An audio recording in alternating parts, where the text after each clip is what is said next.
ஹாய்ங்க. இன்றைக்கி செவ்வாய்க்கிழமை, முருகருக்கு ரொம்ப உகந்த நாள். செவ்வாய் ஹோரையில் முருகருக்கு நம்ம அபிஷேகம் பண்ண போகிறோம்.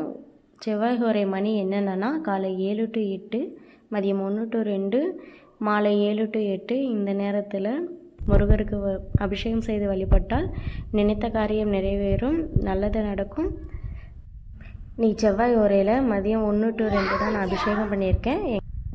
ஃபஸ்ட்டு தண்ணியிலேருந்து தாங்க பண்ணேன். அடுத்தபடியாக பால் அபிஷேகம், மஞ்சள் அபிஷேகம், திருநூறு அபிஷேகம்,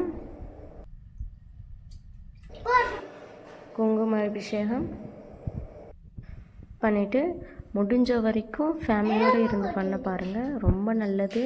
முருகர் செவ்வாய்க்கிழமை முருகரை வழிபட்டுவாங்க, ரொம்ப நல்லது, நினைச்ச காரியம் நிறைவேறும்.